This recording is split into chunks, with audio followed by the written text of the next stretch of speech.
दोस्तों आपका NL overseas education में स्वागत है। हम सबके फ्री में ऑफर लेटर, वर्क परमिट और वीज़ा सारी चीज़ें जो है चेक करते हैं, जिसके लिए आप हमें 9873989862 पे मैसेज कर सकते हैं।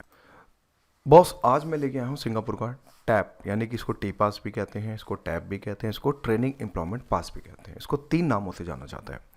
आज इसको डिकोड करेंगे, समझने की कोशिश करेंगे क्या इस पे जाना सही है या नहीं है।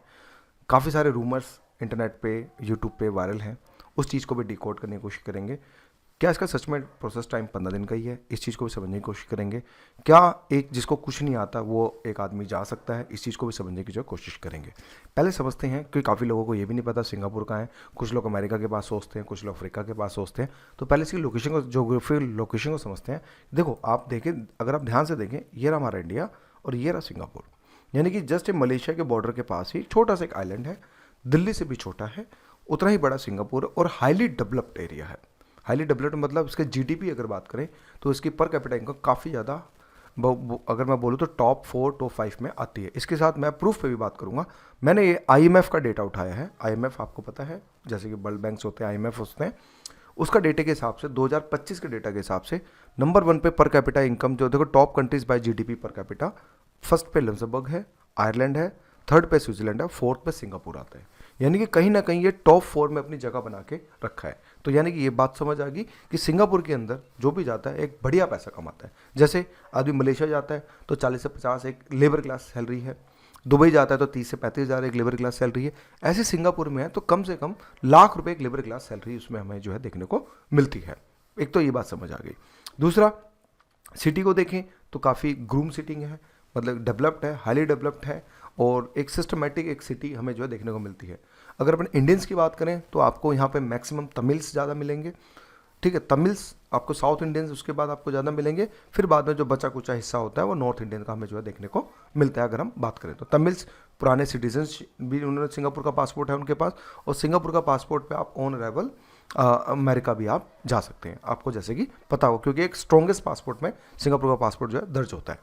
एक तो ये बात हो गई। दूसरा, अभी हमने रिसेंटली हम आपको ये दिखा रहे हैं कि हमने देखो सबमिशंस मारी हैं। डेट देखें 25 दिसंबर, ये रिसेंटली सबमिशंस दिखा रहा हूँ, जो बिल्कुल जस्ट रिसेंट हमने सबमिशंस मारी हैं। सिंगापुर का सारा काम ऑनलाइन होता है। इसमें कोई भी एजेंट आपसे फ्रॉडगिरी नहीं कर सकता है, ना आपको धोखा दे सकता है। सारी चीज़ें इसमें सारी की सारी जो है ऑनलाइन हमें जो है देखने को मिलती है। जैसे कि फॉर एग्जांपल हमने देखो ये सबमिट हमने 11 दिसंबर को किया था, अब इनका वीज़ा भी वैलिडेट हो चुका है, यानी कि इनका वीज़ा मात्र 7 से 10 दिन में हमारे पास आ गया था ऑनलाइन, ठीक है। तो जब वीज़ा आता है तो कुछ इस तरह से देखने को मिलता है। जब ये आता है, जब वैलिड लिखा आता है ग्रीन कलर में, तो आपको पेमेंट डालनी होती है, उसके बाद ही जाके जो है आपका आईपीए जनरेट होता है। इस चीज़ को आपने समझना है। ये नहीं कि आप ये बोलें कि पहले हमें वीज़ा दो फिर हम पैसे देंगे, ऐसा नहीं होगा। जब आपका ऑनलाइन शो कर जाए कि आपका वीज़ा ऑनलाइन चेक हो चुका है, आपका वैलिड हो चुका है सिंगापुर गवर्नमेंट की वेबसाइट पे, तो आपको फिर पेमेंट करनी होती है। ये कुछ इस तरह से है। अब बारी आती है सबमिशन फीस की। आखिर हम 30,000 क्यों मांगते हैं? देखो, आप अगर ऑफिशियल देखेंगे तो 105 जो डॉलर है वो उसकी ऑफिशियल गवर्नमेंट फीस है। 105 तो गवर्नमेंट फीस होगी, साथ में जीएसटी भी लगता है, तो कुल मिला के 120-125 डॉलर तो यही है गवर्नमेंट फीस हो जाती है। फिर जो लॉगिन करता है, जो डॉक्यूमेंट तैयार करता है, भाई वो भी तो 2-4 पैसे लेगा, सिंपल सी बात है। तो उस कंडीशन के अंदर हमें भी एडवांस लेके चलना पड़ता है। इन केस अगर खुदा ना खास्ता किसी की बहुत बुरी किस्मत है कि टीपी पास भी रिजेक्ट हो गया, क्योंकि रिसेंटली 6 महीने पहले सिंगापुर के टीपी पास बहुत ज़्यादा रिजेक्ट हो रहे थे, अब जो काम खुल चुका है, अब बैक टू बैक अप्रूवल्स आ रहे हैं। तो उस केस के अंदर जब टीपी पास में ये होता है कि आप ये मान के चलें कि आपने 30,000 एडवांस दिया, अगर इन केस खुदा ना खास्ता 0.1% अगर लेके चलता, आपकी किस्मत खराब है, रिजेक्शन आ गया, तो उस केस के अंदर 15,000 पे आपके डिडक्ट किए जाते हैं। क्यों? क्योंकि गवर्नमेंट को ऑलरेडी जा रखे हैं, हम लोग भी वही पैसा आपका डिडक्ट करते हैं। तो भाई ठीक है, नुकसान हुआ कोई बात नहीं, भाई हमारी तरफ जेब से भी ना जाए, जो गवर्नमेंट को गया वो तो गया, लेकिन हम भी नुकसान नहीं होना चाहिए। तो इस वजह से 15,000 इसमें डिडक्शन होता है। इसके बाद कुछ और भी टैब वीज़ाज आए हैं, ये सब आप देख सकते हैं, इनके परमिट इनके अप्रूव्ड हो चुके हैं, क्योंकि 7 से 10 दिन के अंदर वीज़ा जो है अप्रूव्ड हमें देखने को मिल रहा है। अब बारी आती है कुछ, ये देखो लेटेस्ट अभी ये मैंने आपको दिखा दिया। अब आते हैं कि कंसेप्ट ऑफ ऑनलाइन। जब भी आप सिंगापुर का काम करते हैं, इस चीज़ को याद रखिएगा, आपका डेटा हमेशा ऑनलाइन, अगर आपका वीज़ा वैलिड हो गया है तो वो ऑनलाइन शो करेगा। अगर इन केस अगर शो नहीं किया तो समझ जाइएगा आपके साथ झोल हो रहा है।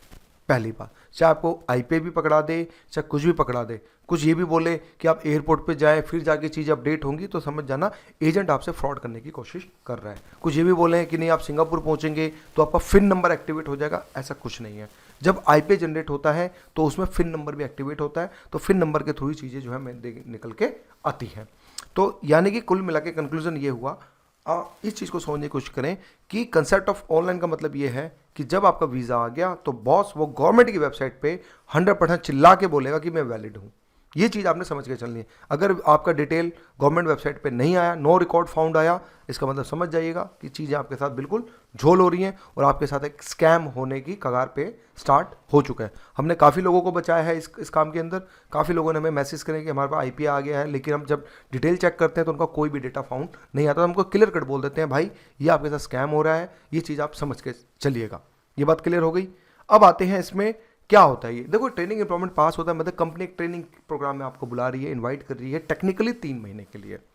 लेकिन बच्चे, अब हम लोग एजेंट्स हैं, हम लोगों के पास जुगाड़ होता है, तो हम इसको 5 महीने तक एक्सटेंड कर देते हैं। 5 महीने के बाद क्या होगा, क्वेश्चन ये आता है सबसे पहले कि ठीक है आप हमें सिंगापुर भेज दोगे, 5 महीने के बाद क्या होगा। देखो, इसका मतलब ये होता है कि आप जब आपको लगा कि आपको कंट्री सूट करके, आपको लग गया यहाँ पैसा अच्छा है, आप बढ़िया कमा रहे हैं, सेटल हो रहे हैं, तो उस कंडीशन में आप अपनी कार्रवाई को 3 महीने के बाद स्टार्ट करा दें। उसके बाद या तो स्टडी वीज़ा पे कन्वर्ट करा लें या फिर एनटीएस में कन्वर्ट करा लें। अगर आपकी एज वैलिड है, ई पास में जाना चाहते हो तो ई पास में भी आप वैलिड करा सकते हैं। स्टडी वीज़ा आपका 1-1 साल में एक्सटेंड होता रहेगा, उसमें भी आप अच्छा पैसा कमा सकते हैं। एनटीएस 2 साल का होता है और ई पास भी जो है 2 साल का होता है। ई पास में बस ये बेनिफिट होता है कि आप अपनी वाइफ को भी लेके जा सकते हैं। डेट ऑफ बर्थ अगर हम बात करें ट्रेनिंग एम्प्लॉयमेंट पास की, तो 18+ से लेकर 45 साल की चाहिए होती है। 42 साल तक आराम से जो है आ जाता है। 43, 44, 45 में रिजेक्शन के चांसेस थोड़े से बढ़ते हैं, जो मैं आपको क्लियर कट बता के चल रहा हूँ।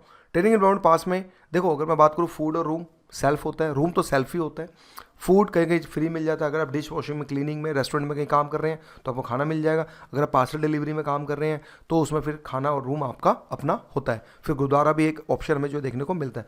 सैलरी की अगर बात करें तो $2,000 से लेकर $3,000 तक आप कमा सकते हैं। इसमें आप $600 अपना खाने का भी खर्चा निकाल लें मोटा मोटा। अगर आप 12 घंटे काम कर रहे हैं, 12 से 13 घंटे अगर आप काम कर रहे हैं तो आराम से एक लड़का $2,200-$3,000 आराम से कमा लेता है। 2300, 2400, 2500 डिपेंड करता है आपकी लोकेशन के ऊपर, आपके वर्क के ऊपर। और आराम से जो है, मैं ये बोल रहा हूँ कि 1 लाख से ऊपर ही सेविंग करता है। इस चीज़ को आपने याद रखना है।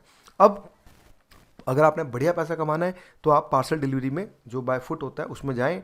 उसमें $150, $140 आराम से जो है बनते हैं, क्योंकि काम थोड़ा मेहनत वाला होता है तो उसमें लेकिन पैसा भी होता है।